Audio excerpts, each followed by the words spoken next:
Hello and welcome to the Trending Now podcast on CHCH Podcast, catching you up on everything you need to know in the week that was on Trending Now, which you can catch every Monday to Friday, 7 p.m. and 11:30 on CHCH, CHCH.com, and streaming live on our Trending Now YouTube page. Once again, it has been a busy week, and there's a lot to get into. Coming up on today's show.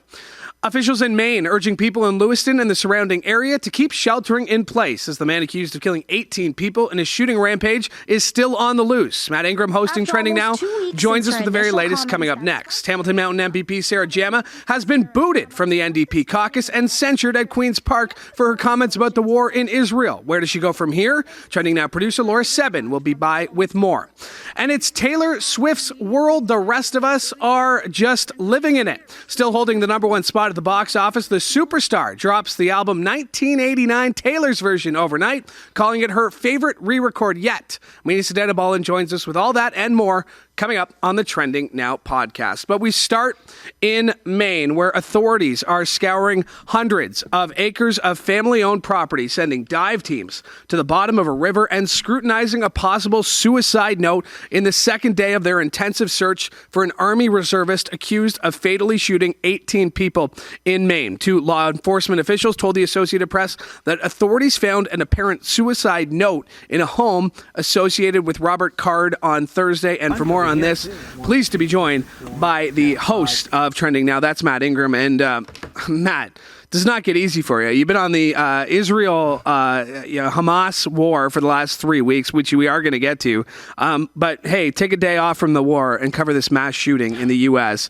Again, I have been doing this show for less than 10 months, I would say. And the amount of times I've had to come on here and talk about a U.S. mass shooting has been ridiculous. What can you tell us about the latest in this one? Well, this is the deadliest one in the U.S. this year. It's the deadliest since the Uvalde, Texas mass shooting. Right now, we are waiting for an update from authorities in Maine coming up at the top of the hour. So obviously, we record this before listeners hear it. We are not live. We are not live right now. At 4:30 here in studio right now. At 5 o'clock, we're going to get an update on the search. So early this morning, there was a press conference from officials saying that they were expanding the search into waterways. So the nearby community of Lisbon, which is close to Lewiston, his vehicle, a white Subaru, was found at a boat launch near a river. So this morning it was announced that divers would be sent into the river along with aerial resources to look. Now, he was asked, do we now think that he's in the river? Didn't say that they thought it was definite that he was in the river. However, in your introduction, you correctly reported that there is a suicide note, at least according to unnamed officials who have spoken with the Associated Press and CNN. In that letter, it does suggest that he would not be alive by the time that the letter was found. Again, that's unnamed law enforcement officials speaking to CNN and the Associated Press. So certainly that is one of the possibilities that we're going to hear at 5 o'clock is that he's been found dead. He killed himself potentially. We just don't know, but we are waiting for that. From the press conference today, I also heard that the family has been very cooperative with police officials. They were texting him in the last few days. What do we know about Robert Card? So Robert Card, 40 years old. He is a U.S. Army reservist. He was a firearms and tactics instructor. One of his fellow reservists told CNN yesterday that he was considered to be among the top marksmen in his reserve unit. He never saw actual combat duty in any conflict. However, he is supposedly, again, these are all reports from people who knew him, things we're hearing. He is an outdoorsman in a way, and he is from Maine and is thought to be very comfortable in the woods. So if he's not dead, if he is hiding somewhere, the woods are vast. I mean, it's 160 to 200 kilometers of forest all the way to the Quebec border. So if he is alive and he doesn't want to be found, he certainly is a guy who has the skills to stay hidden. Schools and businesses remain closed today in Lewiston, where the shootings took place, and in surrounding areas. I heard in the press conference today they are aware. It was interesting to hear them refer to COVID on what shelter in places can do, and how they have to balance the safety of their townspeople. This is the second biggest city in Maine. It's only a town of about 35,000 people, which gives you a perspective on just how tight-knit Maine is. We've heard Susan Collins talk about the magazine. She's the senator from Maine, the Republican senator from Maine. We've heard Angus King, who's the independent senator from Maine, saying now's not the time to be talking. I was surprised to know Maine was so pro-gun, it seemed, but we did have one congressman who came out and said, I made a mistake. That how do you think this is going to change conversation? I mean, we've talked about this again and again and again. The one line is, Sandy Hook really showed everybody who America is. I mean, because if 26 children can be gunned down in kindergarten classes and nothing changes, then nothing's ever going to change. This isn't going to change anything. Republican lawmakers have made it clear gun rights are more important to them than doing what experts say would actually help this problem. It is a unique problem to the United States. I don't think this is going to change the dial one bit. The AR-15. I mean, how many times do we hear AR-15? AR-15. It is a weapon of war. Mm-hmm. There are, the reports, you don't need an AR-15 to shoot a deer. The reports and if here, you do, you got problems. We have the Army reservist over our shoulder here. The one thing that was pointed out on all the reports that I've been watching is just how official he is. He looks exactly what he knows what he's doing. He's a trainer. He duct taped magazines together allegedly as well. It really is tragic in the sense that this just keeps happening in the state. Yep. There's nothing that anyone seems to be doing. I wish that I had read something or saw something in the past 2 days looking at this story that makes me think this will be any different. I just don't. Yeah. I really don't.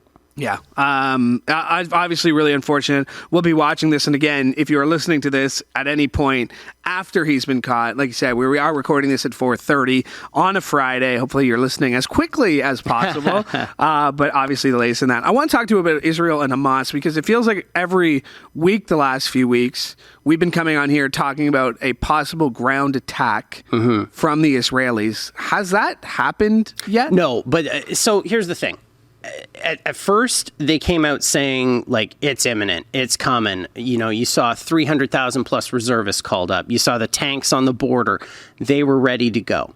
Between then, and here we are 3 weeks later, something has obviously changed behind the scenes. A lot of reporting suggests that American officials are pushing Israel to hold off on the ground offensive until negotiations to return some of the hostages can go forward. 224 hostages, only 4 of them have been released so far. So there's still a number there. I should also just a note on that. Hamas saying yesterday that 50 of the hostages have been killed in airstrikes since they were taken. So what the actual number is not clearly known, but there's no idea of when it's going to go in. It feels very close because the big development this week since Sunday is Israel has been actually doing raids into Gaza. So they've been going in, doing targeted attacks, they say. They say that they've hit a number of different Hamas military installations. They have these tunnels underneath Gaza where they store weapons and food and fuel and supplies and men.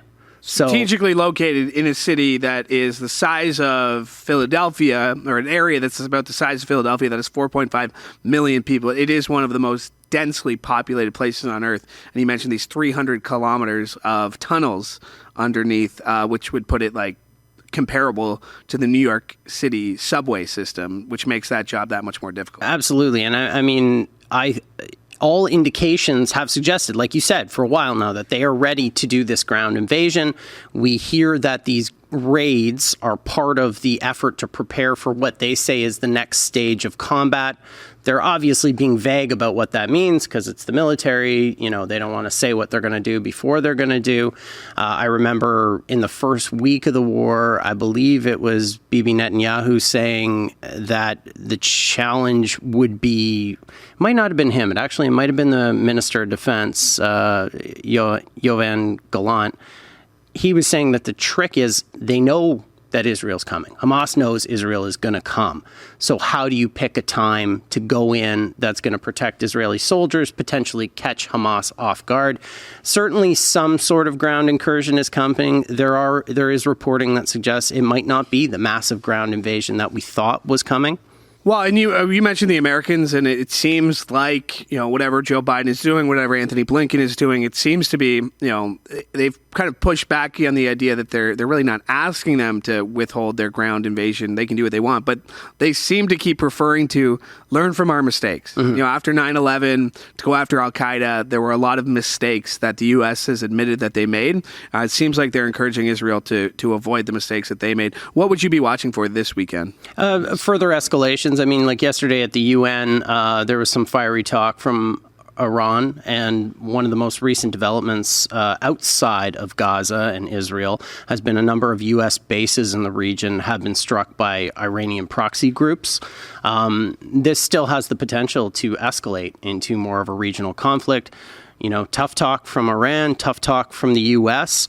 It'll be interesting. I shouldn't say that. It won't be interesting. It'll be horrific. But that's something to watch for, certainly. And in the background of all of this, there's still an ongoing conflict between Ukraine and Russia. The U.S. has some bills that to get some funding for these two allies of theirs. Definitely interesting to watch, and obviously some tough times to be reading the news these days. It's but you know what? At the end of the day, what we're doing working in news is nothing compared to what the people in Gaza are going through. Well put. Matt Ingram, I know you're very busy. You got a press conference you got to watch. Yes, if anything happens while we're recording the show, please let me know. I will run in here. Thank you. Just push Laura Sebben out of the chair. Whoever's sitting there, you have the open invitation, so thank you. All right, thank you very much. All right, my thanks to Matt Ingram for joining me on Trending Now. Still ahead, Laura Sebben will be by. Manesa Dhanbalan will be here with us as well to talk a little T-Swift, because you can't talk trending without talking T-Swift. But sticking on the Israel theme, MPP Sarah Jama was among the top trends this week after Ontario NDP leader Marit Stiles removed the rookie politician from caucus for comments that she's made about the Israel-Hamas war. Stiles' decision comes after Jama spoke in the legislature against a motion to censure her, saying Canadian governments and institutions are trying to use their voice and weight to silence people who support Palestinians. Now, Stiles had originally defended Jama after she issued an apology for her initial statement on social media, where she decried, quote, the generations-long occupation of Palestine without mentioning the attack by Hamas militants on Israeli civilians. Now, Stiles said this week that she and Jama had agreed that in order for her to stay in caucus, they would work together in good faith with no surprises. Stiles also called the Ford government's motion to censor Jama undemocratic. The Progressive Conservatives' motion effectively silences Jama in the legislature and calls on the Speaker not to recognize her in the House until she retracts her original statement and apologizes again.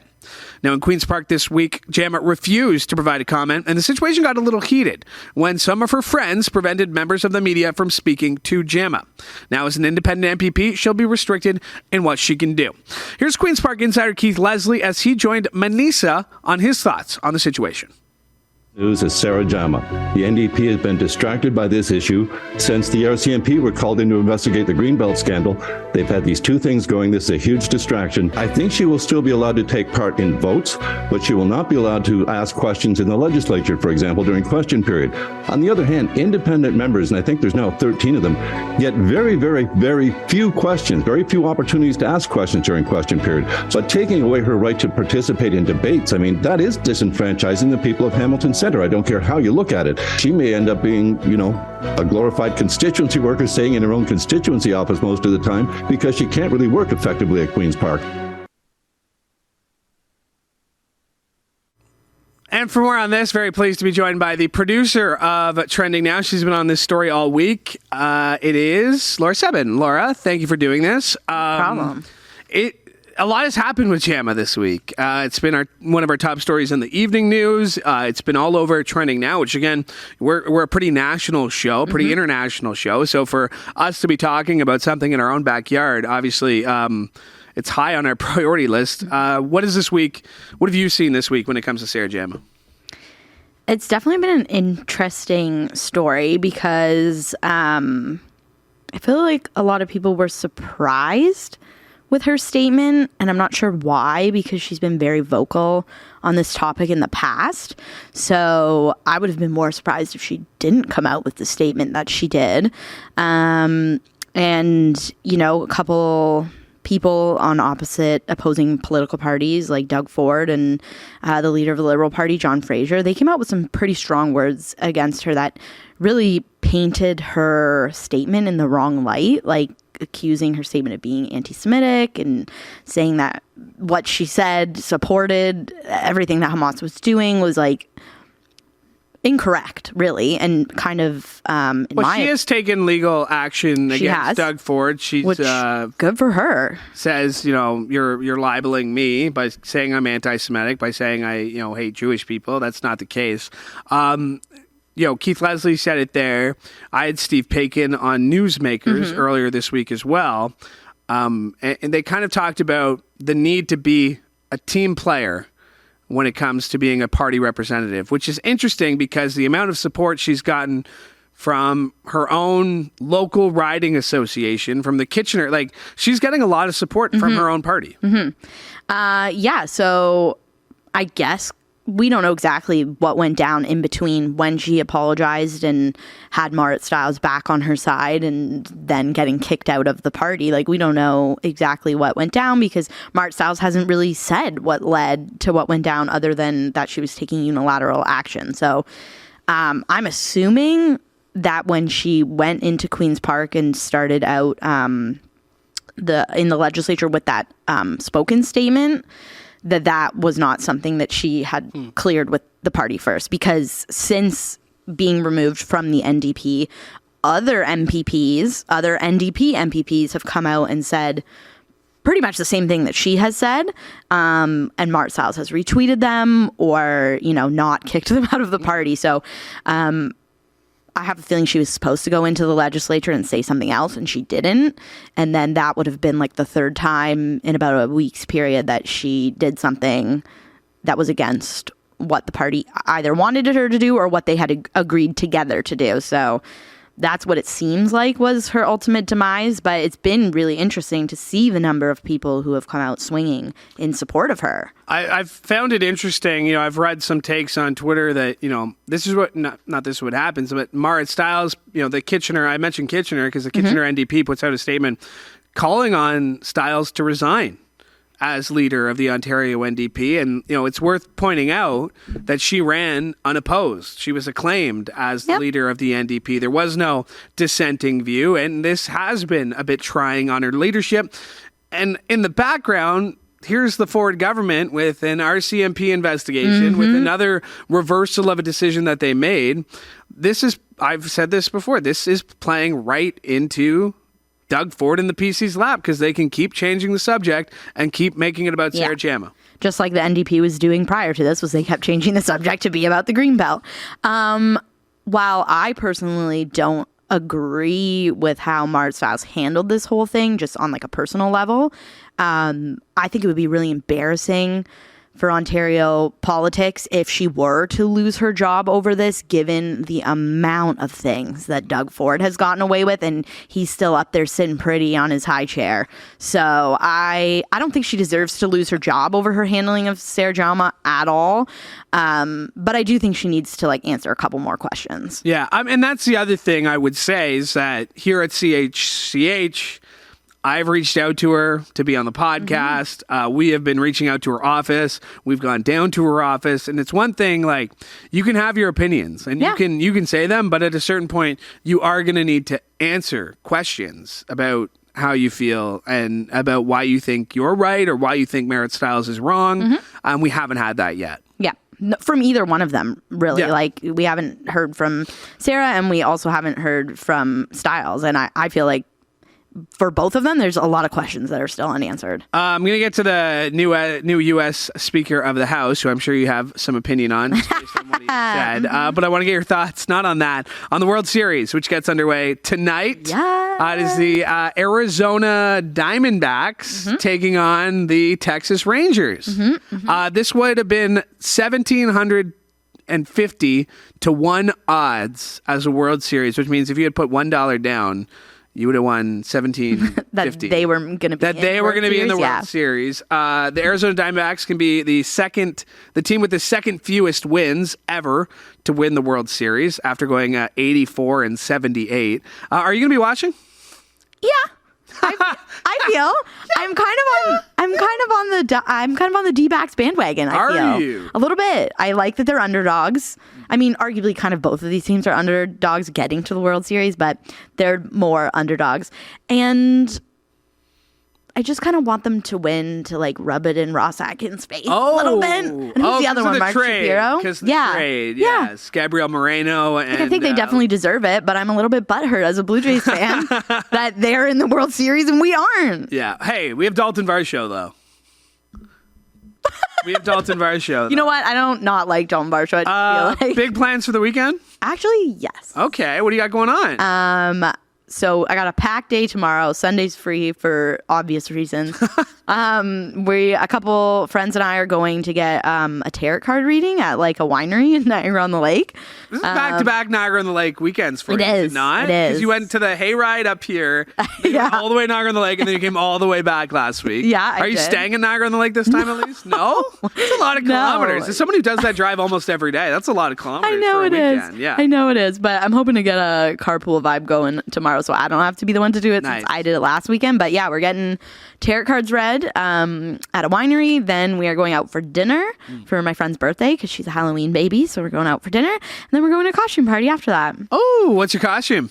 I don't have one yet. What? Yeah. You seem like someone who'd be always prepared. Well, this was a last minute thing. And for the last couple of years, my friends have been Halloween downers. So I just assumed we weren't doing anything. And then it came up and I was like, well, dang, now I got to get a freaking costume. But I'm going to pop in at Spirit Halloween after work. And they're not cheap at Spirit Halloween. No, I know they're not.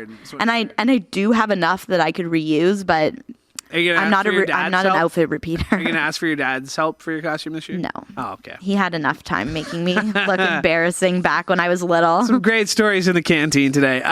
Appreciate you joining me. Thank you so much. I know you got to put together a show in a few minutes, so thank you for doing this. Thanks, Louie. That is Laura Sebben, the producer of Trending Now. Still ahead, Manesa Dhanbalan will be joining us. But first, let's get to some more trending news out of the U.S. this week as the House finally has a new speaker. Republican Representative Mike Johnson of Louisiana scored enough votes to win the role. It's been more than 3 weeks since the House ousted former Speaker Kevin McCarthy, and Johnson's victory coming after 3 other candidates failed to get the needed votes. He is a known vocal supporter of former President Donald Trump and is an election denier.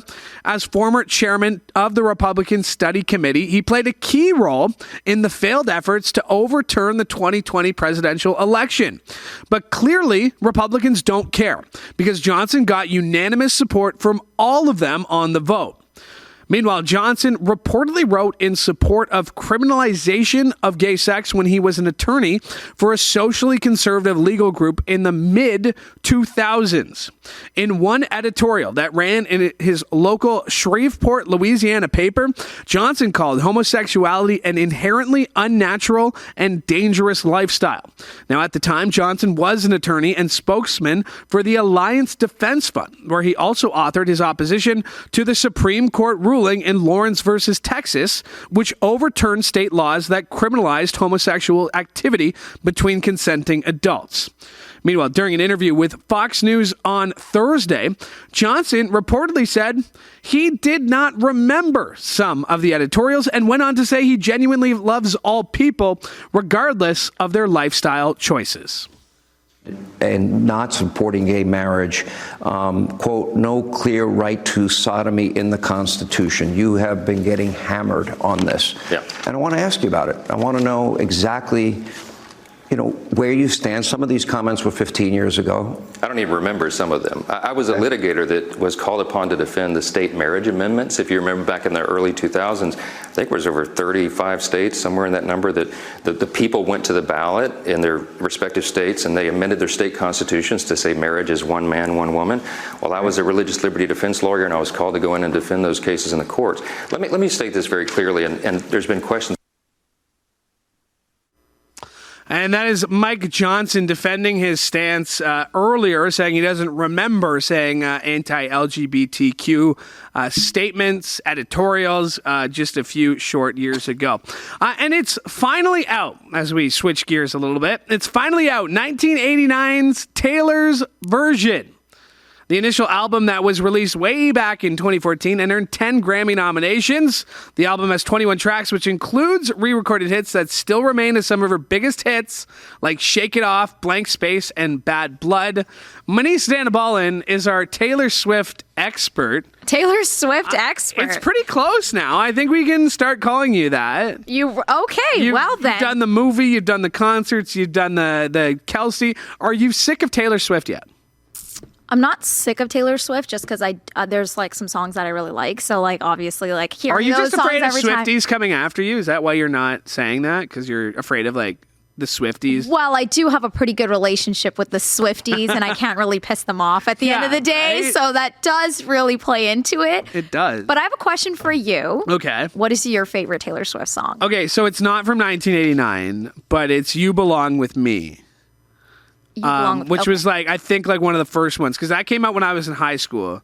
And like at school dances, we would mosh to it. So like we'd start pushing each other when it got to, can't you see that I'm the one? I can't sing the whole thing or else we'll get in trouble. You can't sing, period. I'm joking. I mean, that's true. You're not wrong. I'm joking. I don't know the rules about songs. Like, would we have to pay for rights if I sang it poorly? But You Belong With Me. I think just over pity, you'll get away with that. Thanks. But. Yeah. Like, okay, so I think I might have told the story before. Like, my friends in high school and I were, like, not big Taylor Swift fans, but, like, at one day in grade 12, I got home, and my mom was like, oh, like, your friends Bradley and Trent were here. They, like, just dropped this off, and they giggled and ran away. Like, I'm like, okay, what is it? So it was a poster, so I unroll the poster, and it's Taylor Swift on the cover of Rolling Stone magazine, like a poster of it. And the poster's got to be, when I was high school, like 15 years old, but it's always been with me. Aww. I've had it no matter where I go, like no matter where I move, I'll have this poster. And I came across it the other day. It's not like up. It's like folded up. It's all creased. Like there's tape. It's ripped. But it's still like that one little memento from high school, like with my friends here. And I ran into that buddy last week. We were at Western, and I told him I still have the poster. And he's like, yeah, I have my poster too. So it's like Taylor Swift will always have like a little tiny place in your heart. She'll have like a blank space and her name. What's your favorite Taylor Swift song? Shake It Off. Shake It Off. Yeah, just because, it's one of those songs that just kind of puts you in a good mood all the time. Like when you hear it, you just want to kind of like dance. And I want to get back to it. Like, you're not sick of, like, Taylor Swift is everywhere. She's the number one movie at the box office. She's got this number one album that's the top of the trends. It's probably all 10 songs on the iTunes. Like, it's a lot. She's a billionaire now, right? Like, yeah, she's a... But you know what? If I'm being honest, I am kind of sick of it. Yeah. Like, it's a lot of Taylor Swift. I liked Taylor Swift, but... You're about to be canceled by the Swifties. Are you kidding me? I love this. I think what I like the most about Taylor Swift is the Swifties. The Swifties, yeah. Because you've had one that you've talked to, like, every time the movie comes out, the album comes out. Shout out to Sarah DeSantis. Shout out to Sarah. How many times has she seen the movie? Have you asked her that yet? Oh, I actually forgot to ask her. At least 5. I think already she had seen it once. I'm pretty sure the last time I spoke to her, and then she was going to go see it again, I think. While she was in Vegas, by the way. While she was in Las Vegas. And she made time to do an interview for us. She still made time to see it. What do you got going on this weekend? Any Halloween plans? It's Halloween? It's Halloween next Tuesday. Oh my gosh. Okay. No, actually. No kids ever come to my neighborhood. Oh. I don't know why. So we stopped. We kind of gave up. We would always buy boxes of candy. Do you turn the lights off? Like, are you that? Yeah, last year we turned the lights off just because. You're not gonna do any costume parties? Like, I would love to go to a costume party, but get Alex on it. You gotta make him bring you to a. We never get invited. Wow, it's just. I mean, none of our friends do costume parties anymore. Everyone's just so tired and and salty, so no one wants to do it. I don't know what friends you're hanging out with. What is your favorite Halloween mini candy? Oh my gosh. This is a dangerous time because I went to my grandma's today, pick something up. She had a little bowl of candy. I took a handful. Then I went to my parents, had to pick something up.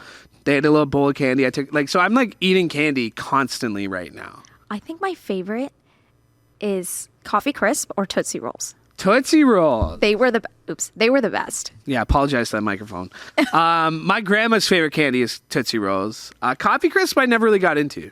But we do have a bowl at the front desk, and like every time I walk by, I'm like, oh, what's this? There's a bowl of candy. No, well, don't talk. Okay, well, now if you got to know. I didn't even know. You want to ask me what I'm doing this weekend? What are you doing? I have another question for you after. Okay. What are you doing this week? I'm going to go see my boys at Forge FC. They are playing in the championship game on tomorrow, 6 o'clock, Tim Hortons Field. Wow. Very excited. They are 3-time champions already in the CPL, looking for a 4th championship in just the 5 years. We've had Brienne Foley, who's been there all week. And I'm really looking forward to being at the game because it should be a good time. Oh, that sounds fun. Yeah, and I love it because it's soccer. So a 6 o'clock game means it's over by 8 o'clock. And so I might go down, have a couple of beverages with the boys to help celebrate. I might try to lift the trophy, that's me. That's what I'm going to do. And then it'll still give me time to maybe hit up a Halloween party on Saturday night. Oh, that's nice. Yeah, you have fun with that. Yeah. And Are you dressing up? And I don't know. Okay, so I was told I have to dress up, but I have no idea what I'm going to do. And I got 24 hours to do it. Any ideas? If you're going with Any a friend, ideas? you should do a PB&J sandwich. Just like a red shirt? Yes. And then... No, like a big piece of bread. But why would we both have to be that? Well, you would be the peanut butter with the bread slice, and then the other one. Would we have to be hanging out? Like, we'd be stuck together all day? Well, not really. Some people have PB&J like on like 2 different slices, right? So you would just like whoever it is would be a slice of jam, and then you would be a slice with I really think you overestimate my creativity and my ability to build costumes because that's not going to happen. Last year, because the person who invited me, they're like, oh, well, like we saw pictures of you last year. Like last year you were wearing a Maple Leafs jersey and a bucket hat. And I'm like, I don't know what I would have been. And I'm like, did I have a dirty mustache? And they're like, yeah, I think you did. I'm like, oh, I was probably Austin Matthews then. Like, he wears stupid hats, and he has a dirty mustache, and I was wearing a Matthews jersey. I'm like, there it is. That's what the jersey... Well, that's creative. I think a really easy one is dressing up, like a partner one is like Super Mario. Why do you keep insinuating that there's a partner? I'm just saying. You're coming up with partners ideas. I'm single and lonely, and you keep going with partner ideas. Well, you're going to a party, Yeah, so I'm guessing there's going to be a friend there who's going with you. It's not in any way to... You didn't have to bring up that you were single and lonely. I mean, the lonely part was a joke, but thank you for the reminder. All right, this one, you can tell really it's Friday. You can tell it's Friday. Whatever. My thanks to Manesa Dhanbalan for joining me today. My thanks to Matt Ingram for joining me as well. Laura Sebben. My thanks to Mike Corsten for directing today's show. Make sure you like and subscribe to CHCH Podcast so you never miss an episode of this show. Yeah, go away. You leave. Make sure you like and subscribe to the Trending Now podcast wherever you find your favorite podcast, and make sure to subscribe to all our Trending Now social media channels, or just go to chch.com/podcast. I hope you have a much better weekend than Manesa sounds like she's going to have, but I really do hope you have a great weekend. From all of us here at CHCH, I'm Louis Bucko. Have a great day.